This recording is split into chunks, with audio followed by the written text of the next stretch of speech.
sont disparus. Je suis disparu. Il n'y a plus de plantes. Heureusement, certaines espèces sont encore en vie, comme les dauphins, les baleines. Les barbus vont survivre. Les draconnets lyres. Les orphies. Et plusieurs autres poissons d'eau salée. Lorsque l'humain était l'être le plus évolué, il n'a pas été le plus sage. Il a fait quelques guerres pour l'eau, car qui contrôle l'eau contrôle la vie. Il y a eu plusieurs guerres reliées à l'eau potable. Certaines ont été plus dévastatrices que les premières et la deuxième guerre mondiale ensemble.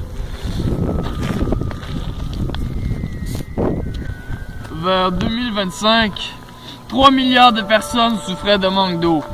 La demande en eau douce a explosé de 40% supérieure à l'offre. Le concept est apparu en 1993 quand Christian Chestnut publie La bataille de l'eau au Proche-Orient. La thèse selon laquelle l'eau et la possession est une des sources de conflits majeurs pour le 20e siècle, mais surtout pour le 21e siècle, a depuis fait florer et c'était véridique.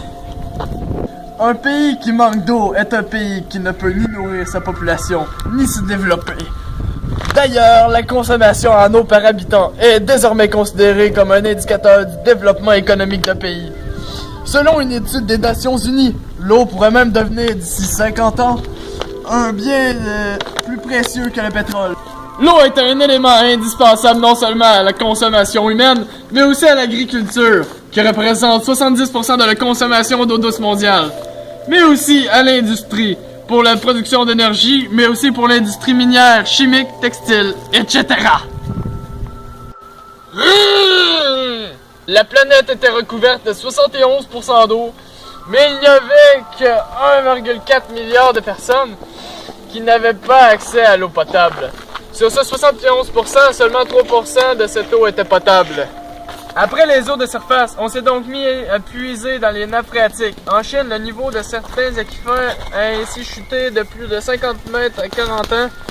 À Mexico, le pompage d'eau souterrain dépasse la régénération de 50 à 80%, provoquant au passage un effondrement du sous-sol.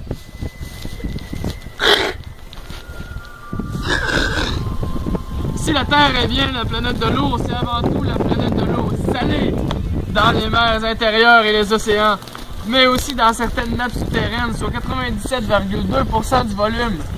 Il ne reste donc plus que 2,8% de l'ensemble des eaux douces. Dans ce faible pourcentage, les glaces et les neiges permanentes représentent 2,1% et l'eau douce disponible 0,7%.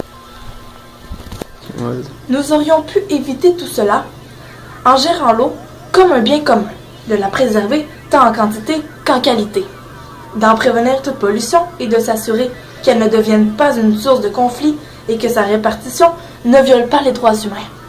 Nous considérons qu'en 2014, il était urgent d'agir. Optimiser la ressource en eau consiste à prélever le moins d'eau possible pour les mêmes usages. Une entreprise avait intérêt économiquement à réutiliser au mieux l'eau en limitant les prélèvements. Il aurait fallu prendre plutôt des douches que des bains. Arrêter l'eau de la douche quand on se savonne. Ou encore, fermer les robinets quand on se lave les dents, quand on se rase, etc. Un ours polaire dans son élément naturel. Ah!